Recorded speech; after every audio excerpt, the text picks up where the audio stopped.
and welcome to episode 11 of Creative Adventures, an accidental podcast. And it's spring, it's daylight outside, it's evening, and it's sort of warmish. But what's really exciting me about spring is I bought a window box like October or November last year because I want to grow a wildflower meadow so I can get some bees and insects and stuff hanging around outside the flat. And I've got 3 windows here in the flat, and 2 of them are dedicated to the birds. So there's a window that the crows tend to come to. Then there's the other window where the jackdaws come to, and also where Little Guy, the tiny wagtail, goes there as well. And it's not as delineated as that, but that tends to be where it is. And I've had this 3rd windowsill, and I thought I don't really want to spend any more money on bird food and have another bird feeder to fill up, because it costs me as much as my dog used to in terms of food and things like that. So I got this window box and I thought I'll grow some wildflowers in it, and then there can be like a little ecosystem. So there'll be bees and bugs, and then they'll pollinate, and then maybe the birds can eat the bugs, and I don't know, they'll all interact in that way. And I bought the window box at exactly the wrong time of year to plant wildflower seeds. So I've been waiting and waiting and waiting throughout the winter to get to the start of April when I can plant them and they'll stand a chance of growing. And they are. It's amazing. I can see them from where I'm recording now. At this point in time, there's just loads and loads of green shoots, which is amazing. I mean, I know seeds grow, but I don't remember planting seeds before. Maybe planting watercress at school or something. But planting seeds and then seeing them start to emerge has been amazing. But it's been a bit of a battle, my ecosystem so far, because the slugs also come up at night to clean the bird feeders. So I had to put like a slug net over the top of the window box just to give the seeds and the green shoots a chance. And then after about a week or so, I noticed there were lots of beak-shaped holes in the net. And I mean, I think I know who did that. And it wasn't Little Guy, the wagtail. So I then had to go and buy some chicken wire and build like a cage around it, and then put the slug net over the top. So this whole thing has just become so much more expensive and complicated than I thought. But now they're growing. I am so excited. And the speed at which they're growing, like each morning I come and have a look and it's more and more and more. So I don't think I've ever been that patient in my life as waiting from October to now, but hopefully I'll be rewarded with this little window ecosystem of birds and bugs and bees and butterflies and what else begins with B. I'm on the 1st floor, so I don't think I'll get badgers. Or bats, maybe? Who knows? And thanks as always for all of your lovely messages and responses and sharing and ratings for the last episode. It really means a lot, and I appreciate every single one of them. So anything you can do to spread the word, share this podcast with someone that will like it, or rate it, or I don't know, whatever else you want to do. Maybe if you're a town crier, you can incorporate it into your daily crying. But whatever it is, I really, really appreciate it. And one of the things I really, really love about doing this podcast is when people get in touch and they send me things. And that's often in the form of like a message or a DM on social media, like sharing an interesting fact or a bizarre story. And because so much of what I speak about centres around my various creaturely obsessions, a lot of the messages that I get reflect that. And I've learned a lot about jays and where to find them from someone who's an expert, because I don't know, jays just don't feature in my life. And I know they live around here somewhere, and they're a member of the corvid family that they're just a bit alien to me. So I've really appreciated that. And I get sent a load of crab facts and photos of crabs that people around the world have found and encountered. But recently I was also sent a physical book that I now treasure as a kind of sacred object for a number of different reasons. And the book is an old children's book called Strong Wing. And it's a story about rooks, but that's only one of the reasons that I love it. The cover is fascinating, especially for a children's book. The rook on the front of it looks terrifying. And it's a weird mix of colours. It's sort of brown and blue and purple. And it looks like it's swooping down to terrify a community with a massive, wide open beak. And that's just the cover. And inside the book, the artwork carries on with some odd black and white illustrations where some look normal and then some look just a bit weird. And it also has the largest font size that I've ever seen, which I really appreciated because it made it really easy to read. But it means you get about 3 sentences per page. But what I love most is how the life of the book itself seems to tell a parallel story. And inside the cover, there's a really old sticker that reads, London County Council, awarded to John O'Neill, St Mary's Boys' School for progress in reading, July 1953. And that just makes this book a time capsule, because somebody's carefully coloured in all the strange black and white illustrations using coloured pencils. And I've no idea if that was John O'Neill or a subsequent owner of the book, which makes me wonder how many hands has this book passed through in the 73 years since it was presented as an award. And then I can't help wonder if the award was handed out in a school assembly or in a classroom or privately to John O'Neill, or how John felt to receive it, and whether maybe he was a nature nerd who loved it and thought the book was incredible, or maybe he thought it was a bit rubbish and embarrassing and worried it might ruin his tough guy image. And the book itself is a fascinating read. I mean, rooks are one of my favourite birds, as I've said before, so I'm invested in the storyline whatever happens. But what I found most interesting is how this book offers a glimpse into 1950s life and what it probably reveals about the culture of the UK at that time. There's a lot of subtle messages woven throughout the story about strength and status and a sense of aspiring to be better than others and rising to the top and becoming admired by all is what every child should aim for. And then there's some really interesting gender dynamics, even in the corvid world.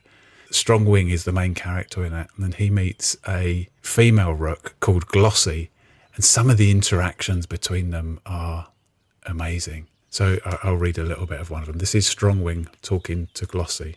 And Glossy is wanting to go up a tree and look for food. And this is Strongwing. Oh dear, you must... This is how I imagine Strongwing talks. Oh dear, you must be careful because you are not as strong as me. The wind could not blow me off the tree. I am much too strong. And there are so many incidents like that. And Glossy, who I imagine talks like this, just always responds, "Oh, Strongwing, you're so strong. I'm glad you're here to protect me. I couldn't be as strong as you." And I mean, it's a children's book, but Strongwing seems like a bit of a dick by the end of it. And those themes continue throughout about the importance of rising to be a leader and these rather awkward feeling stereotypes. And it made me wonder how much of this was intentional and how much simply reflects the culture at the time that's seeped into the way the book was written. But either way, it feels like there are layers here in this book that extend far beyond the simple children's story. And I was so excited to get it. It's one of my most treasured possessions, so thank you so much to the person that sent it to me. But it was another recent gift that captivated me and led me down a creaturely rabbit hole. And it was a message from someone that said the number one animal fact in their household was that crows are actually rainbow coloured. And my immediate thought was, no, that's not true. And I assumed it was like a child's vivid imagination at work. But there's something about it that intrigued me because having spent a lot of time feeding Crow by the river, so Crow being the crow that I know that comes and sits on my lap, and I'd noticed flashes of purple and blue on her feathers when the sun hits them at a certain angle. So I thought maybe there's some truth to this, and I looked into it and discovered that it is, in fact, somewhat true. And it all starts with the fact that birds have a different set of colour receptors. Like, we have cones in our eyes, and so do birds. We have cones that detect red, green, and blue. And the combination of light coming through those cones creates the palette of colours that we experience. But most birds, on the other hand, have 4 cones that detect red, green, and blue, but also ultraviolet. And that means that they can see colours that we don't even know exist. And it's been a long known thing. I remember maybe even learning about it in school. That's one of the reasons why birds of prey hang about above motorways, because they're looking for the ultraviolet trails left by, voles and mice and stuff against the concrete of the motorway, because it stands out better than like in a woodland or something. But I found out that not only do birds have this extra cone, which means they see a colour palette that we can't possibly perceive. They also have oil droplets in their eyes that sits in front of each cone, and it filters the light to make it an even more precise colour. So the colours may appear even more distinctive and even more vivid. And the downside of these oil droplets, and probably one of the reasons why we don't have them, is it gives birds such a vivid colour definition in daylight, but gives them poor vision at night. And if that wasn't enough, I discovered some birds also have light-sensitive proteins in their eyes called cryptochromes, which biologists think respond to light influenced by magnetic fields, which potentially gives them like a kind of sat-nav overlay on top of this already brilliantly pimped up vision that is so different to ours. So taking all of that into account, while we obviously can't ever know what a crow actually sees when it looks at another crow, it's likely that they appear far more colourful to each other than they do to us. Or they at least can see some definitions and shades and hues that we just can't detect. And that makes me wonder if the strange bluey purple hue of Strongwing on the cover of the book wasn't an accident, but a wise choice.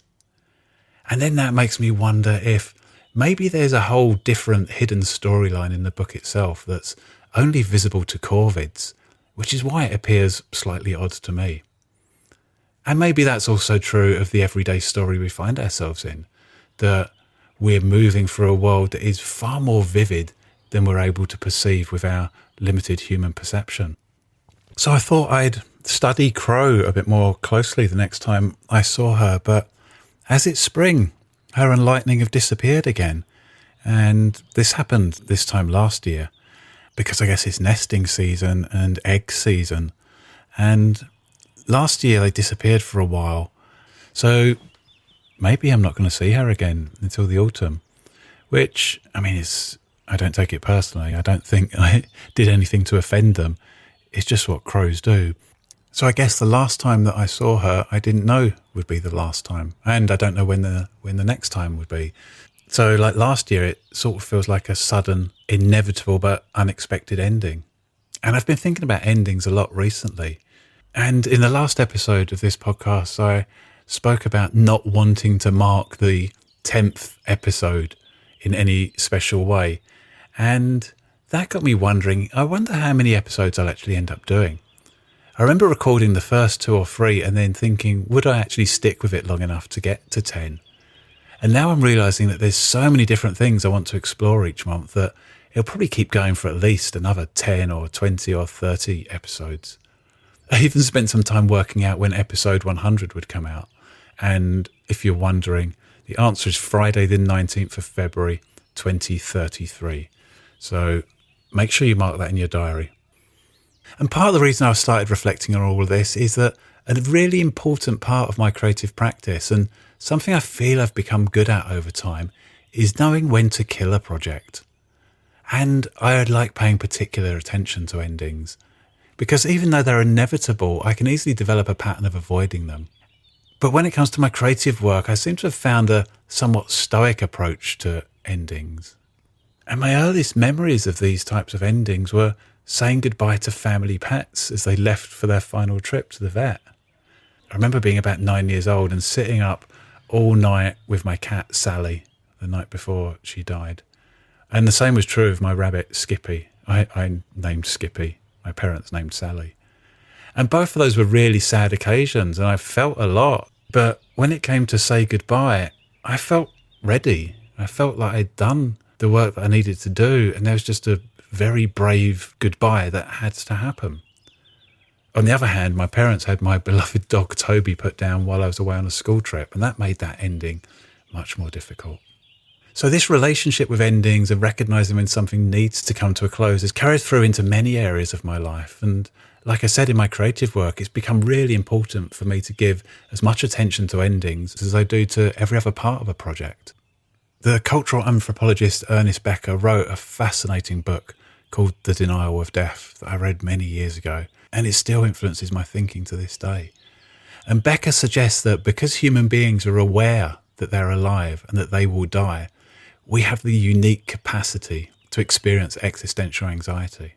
And this existential anxiety that results from that creates a tension that can manifest as a simultaneous fear of insignificance and impermanence, meaning that we're caught between fearing both life and fearing death, like fearing the impermanence of death, but also fearing that we're insignificant in life. And Becker goes on to suggest that to cope with this, we create what he calls immortality projects. Ways of making our existence feel meaningful by leaving a mark that at least symbolically transcends death. And many things can take this form. An immortality project could be a career or a project or a family or status or creative work. Anything that often at a level outside of our conscious awareness says, I matter and this will continue in some way. And Becker acknowledges himself that the writing of the book that he's writing all of this in is an immortality project, and that culture itself is simply a system of shared immortality projects. This podcast is an immortality project. But the important thing here is Becker suggests that immortality projects, as he's defining them, aren't optional, but they're psychologically necessary for us to function as a creature that is aware of its own mortality. So he's not suggesting this is something we should or even could avoid. Only that is an important pattern in our human experience to become aware of and to be mindful of. And I find this exploration of existential awareness really exciting. I've never found it depressing at all. And I think it's that makes impermanence such an important part of my work. And I have a rule of thumb for any new project that it must end intentionally, end well, and end at a peak. So before I even recorded the first episode of the Sound of Silence podcast many years back, I publicly announced that there would only ever be 100 episodes. And for my experimental in expert conference in 2018, I made it very clear before we'd even done it that it would only ever happen once. And for my What the February Instagram project, I declared that the 4th year would be the final one ever, despite thousands of people around the world now taking part in this strange annual tradition. And whilst it feels important to me to do these things, these advanced declarations end up being quite challenging, especially when a project turns out to be something I really enjoy or that really takes off. Towards the end of the Sound of Silence podcast, each episode was getting between 8,000 and 10,000 downloads, which are enviable stats compared to this podcast that I actually put so much more work into. And the Inexpert Conference proved to be an utterly exhilarating and groundbreaking experiment. And many people got in touch asking when the next one would be. And What the February was not only attracting more and more participants each year, but was growing my Instagram following exponentially, which in turn increased sales in my shop. So even despite endings being that important to me, the pull towards the common sense and perhaps very capitalist instinct to repeat, scale up and grow was very, very strong. But I knew in my heart that not killing these projects would be driven by my own attachment to success, rather than an acceptance of the impermanence of all things. And one of the dangers that Ernest Becker warns about is that if immortality projects remain unchecked, they can become dangerously entangled with our sense of identity. Like the project shifts from something that we do to something we are. And that means that any threat or challenge to the project begins to feel like a threat to our very existence. It can tap into our fear of insignificance and impermanence. And given that everything eventually fades and dissolves and ends, failing to end a project at a peak can result in our sense of identity and self-esteem slowly slipping away. I didn't want to identify solely as the silent podcast guy or the curator of the weird annual anti-conference or the artist who dares people to do stuff around the world in February. And don't get me wrong, it was incredibly tempting to anchor my sense of self-worth and success in these projects and hoping that they would just grow and grow. But I knew at some point that they would fade, or I'd simply get bored with them. And if I was too entangled with them, that could lead to a significant psychological crash for me. And I also have to admit at the same time that whilst this can sound like a bold, philosophical, existential move, I just also get a kick out of doing the opposite of common sense and doing the opposite of what everyone says that you should do. So there's something that I really like about ending a project at the very moment society would advise the opposite. In 1988, musician and artist Fred Deakin co-founded a creative agency called Airside. And Airside went on to produce some amazing groundbreaking designs and interactive art installations for the likes of the Victoria and Albert Museum, the Big Chill and Bestival. And they won dozens of awards from places like D&AD and Design Week and the BAFTAs. And then in 2012, at the pinnacle of their success, they decided to stop and close down the agency. And Fred's a friend of mine, and I remember him telling me about this years ago. So I got in touch with him again recently and said, could he tell me the story of how the ending of Airside happened? And here's what Fred said. We'd just done an MBA at London Business School, and all they said to us was, what's the exit strategy for Airside? Buy, sell or merge? Do you want to buy another company and get bigger? Sell the company and cash in? Or merge, which is a kind of halfway house? We thought, no, we're not going to do any of those, so screw you. We're going to have a really big party and go out with a bang, just like all the best bands. I've seen many friends running similar ventures, and at the end of their cycle they say, okay, time to sell. Then stay for another 3 to 5 years with the golden handcuffs, watching the beautiful thing they created being slowly tarnished by hack-handed corporates. It's a common fate, I think, to feel that slow death. But life is too short to spend years doing things you don't feel drawn to. There's that classic Zen analogy. You have to be like a surfer, knowing the wave will inevitably crash. And it's the art of falling off the surfboard that's the key, not trying to stay on the wave to the very end. That's Fred Deakin talking about the intentional ending of the highly successful, award-winning design studio Airside at the peak of its success. And the music that I put underneath that was by Fred. Fred was one half of an amazing Mercury-nominated band called Lemon Jelly. So check out Lemon Jelly. And that was a piece of music that Fred has allowed me to use. It's not Lemon Jelly, because if I did use the brilliant work of Lemon Jelly, it would just get taken down automatically by the algorithm. But the thing that I'm pondering is, I'm still unsure about this podcast. Why am I not thinking about endings? Why haven't I said there's only going to be 20 episodes or 50 episodes? And I think that's because it feels different to these other projects, and I don't really feel the need to think about when it'll end. And one of the reasons is that I'm still enjoying watching how it grows, and it connects me with people around the world, and people send me weird facts and books about Rooks. And another thing might be that the whole thing started by accident. If you go back to episode 1, you'll hear me say, I just wanted to record an accessible version of my Substack and accidentally created a podcast. So it's sort of become a thing before I even had a chance to think about impermanence. But when I reflect more deeply, I realise that the main difference between writing and recording this podcast every 4 weeks is it isn't a project, it's a practice. It's a practice that's just for me, and alongside practices such as running or meditation or sitting by the Thames observing nature. They help me maintain a sense of well-being, physically, mentally, and maybe even spiritually. So I don't feel the need to predetermine an endpoint for any of these practices. They're just part of my day-to-day life. So I think that's why I don't feel the need to define an endpoint for this podcast, because it isn't really a project. And I find that distinction between project and practice really helpful. For me, a project is an impermanent expression of something, like bound within the time boundaries of a start and an end. And that sits separate from my underlying and ongoing sense of self. It isn't who I am, but just a fleeting expression that comes from who I am at any particular moment. Whereas a practice is something entirely different. It's like an unending tuning into my moment-by-moment experience, a process that gradually reveals deeper layers of the mystery of who I am and what this bizarre human experience is and what I can learn from it. And even though these practices will also one day come to an end, I don't feel the need to decide exactly when that is. I mentioned the phrase just for nice many episodes ago, so these practices are just for nice.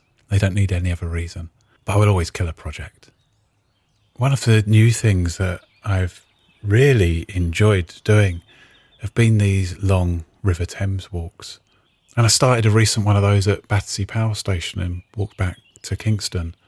And one of the reasons for starting at Battersea was just that there's a tube station there, so it made it a convenient start point. But also, Battersea Power Station has always fascinated me. I remember passing it on the train as a child many times, or seeing it on TV and being struck not only by its size, but its solid Art Deco, ridiculously massive industrial form. And I always wondered what it would be like to go inside. I've got a vague memory of recurring dreams from childhood, maybe on the borderline of nightmares, about vast brick structures, like big industrial brick structures. So there's something about Battersea Power Station that both fascinated me and unsettled me. I could imagine going in there and being simultaneously awe-inspired and overwhelmed. And the power station's been there for a long time. It has a rich history. The first part of it was built in 1929 with Station B. The second part was finished in the mid-50s. And each station added 2 chimneys to it. And it gives it that iconic 4-chimney structure that we now know. And at the time, it was one of the largest coal-fired power stations in Europe. And at its peak, it supplied around 20% of London's electricity. But then after over 50 years of operation, it closed in 1983, just because of the viability of coal-fired power stations becoming very inefficient and far more polluting than other alternatives. So it closed and just sat there, falling apart. And it's a Grade 2 listed building. So it got into a bit of a bind where you can't do anything with it, but because you can't do anything with it really, it was just falling apart. But eventually it was bought and redeveloped by a Malaysian development corporation, and it reopened to the public in 2022. And even though I've passed it quite regularly, I've never actually been in since it reopened. So when I got out the tube at Battersea, I thought, I could just pop in here finally and have a look. And I was really excited by this. I imagined walking in this cavernous, eccentric Art Deco turbine hall. I mean, they had marble floors in a power station. It's like eccentric Art Deco design. And I'd read that these big halls evoked the experience of being in a cathedral of power. But as I walked through the doors for the first time, I experienced the opposite of that. I just experienced a massive sense of disappointment and sadness because I found myself in a shopping mall. And it's a shopping mall that looked like a shopping mall anywhere else in the world. Like low ceilings, fluorescent lights and generic stores and very clean and uniform, and you could win like a Ferrari in the middle of the floor. And I was thinking, where are all these high ceilings? Where's all this Art Deco industrial brick? And I thought maybe this is just one part of it. And so I tried to get out, but I got trapped. It's like there's only one way in and one way out of this shopping mall. And so I asked someone, like, how do you get out? And realised I had to go back the way that I came. But by the time I got back outside, I was so discombobulated and disappointed by this experience, I decided to just head home. And the gap that I experienced between what I'd imagined for so many years and what I found felt like biting into a much anticipated exotic fruit, only to discover it had gone rotten in the middle. And I spent the next few hours on the walk home wondering why this had disturbed me in this way. And I've since found out there's some areas of the building that are a bit more reflective of the original space, but even those have had their openness broken up by new floors and mezzanines and escalators. And that original openness throughout the whole structure has been subdivided, and looking at photos of these areas just leaves me with a sense that something important has been lost here. And I recognise part of this reaction is personal. It's like I love the idea of big empty spaces and abandoned industrial structures. But the way that Battersea has been repurposed made me curious about what it says about modern society more broadly. Because it felt like the soul of the building had been carved up and packaged into bite-sized chunks of commercial modernity, without sounding too pretentious. And it's true that the building was falling into disrepair, so arguably this redevelopment saved it, but at what cost? And what does it say about the current climate when the only way we can save something beautiful is by making it more like everything else and making it entirely commercial? The German philosopher Walter Benjamin wrote a lot about art and culture and modernity, and how mass reproduction can change our relationship to meaning and experience. And one of his core ideas was what he called a loss of aura. And that's when something is reproduced or standardized to such an extent that it loses its unique and unrepeatable presence. He describes aura as an object's presence in time and space, its unique existence at the place where it happens to be. And when that uniqueness is eroded through standardization and the norms of modern commercial design, that unique aura begins to fade. So through this lens, the building of Battersea Power Station remains, but what constituted its presence has been fundamentally changed. And that modernisation and subdivision of the space means that the meaning we make of the building, it's changed forever. The place I imagined I would encounter with a sense of reverence and awe has been commoditised in a way that it comes with its own instructions about what meaning I should make of it, rather than leaving me to uncover it in my own way. The anthropologist Mark Walgay would probably describe the modern interior of Battersea Power Station as a non-place. And he talks about non-places as being a space that lacks identity, history, and meaningful human connection. And non-places seem to be an inevitable byproduct of capitalism, like airports, shopping malls, etc., where the unique meaning of an empty space is flattened as it's turned into something that can be compartmentalised and replicated just to generate profit. And a similar pattern shows up in the natural world. Ecosystems thrive when they're allowed to remain messy and complex, and when human beings neaten them up and control them just for our consumption, they lose their natural diversity and vitality. And a number of years back, I met the forester Jim Riley when we were recording the Glendia podcast. And he spoke about the art of forestry and the importance of forests being allowed to remain biologically untidy. And Jim made a distinction between that and what he called golf course forests. Golf course forests are forests that have been landscaped and artificially tidied up for the ease of human use. But in nature, messiness equals diversity, and that diversity and messiness equals resilience. But by contrast, there's a fragility to a golf course forest. It becomes more of a monoculture, and it's much less able to adapt and respond to inevitable change. And for me, this is why our messy, biologically untidy, creative self-expression matters. There's a constant pull to tidy it up and make it more palatable or more easily consumed. But something essential and unique is lost in that process of doing so. And in the same way that monocultures reduce resilience in nature, a kind of human monoculture begins to emerge when we all start to move towards replicable golf course creativity, because it fits more comfortably within the structures of a capitalist, algorithm-driven society. It can prove more and more difficult to be creatively, biologically untidy in a world where what's valued and prioritised is the opposite. What I experienced as absent in Battersea, and what often feels absent in many modern spaces, is that invitation to awe and mystery. That sense of encountering something I don't fully understand, and then I've got to make meaning of it through my own imagination because of its utter uniqueness. And whether that's a building or a forest or our own way of making a mark in the world, when everything becomes more uniform, something essential disappears. So it feels vital to resist the pull towards golf course creativity and instead know that our messy, unique, imperfect and uncensored creative self-expression is really what makes us and society more resilient and fascinating and awe-inspiring. It's dark now. I don't know how that happened. That felt like a rant, but hopefully it made sense and is of interest to you. And I need to stop there because we're up on time. A couple of things before I go. One of the other things that I've loved about doing this podcast is it's connected me with other podcasters around the world. I was on Jim, the Podcast Sherpa's podcast picks a couple of months back. And recently I met Heather, who presents Creatively Eccentric, which she describes as a podcast about radically redefining what it means to be a creative in a world that still prefers conformity. So it feels very appropriate to all of the stuff I've just been talking about. Heather and I had a lovely meandering conversation about all things creative, and the importance of messiness and the importance of moving towards our own natural born weirdness.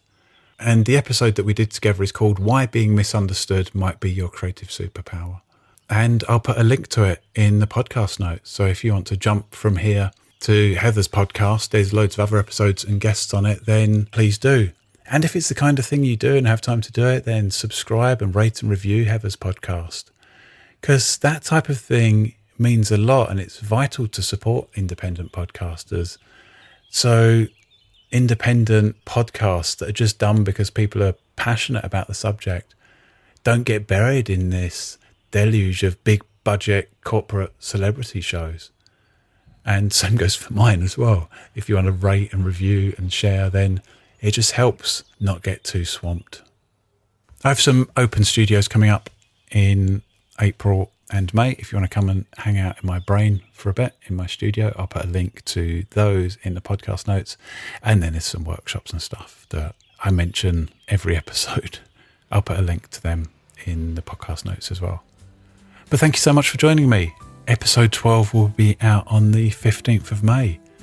And hopefully I'll be recording episode 12 with the background sound of hundreds of bees and bugs and butterflies frolicking in my wildflower garden, assuming that the slugs and the jackdaws don't kill it off before it has a chance.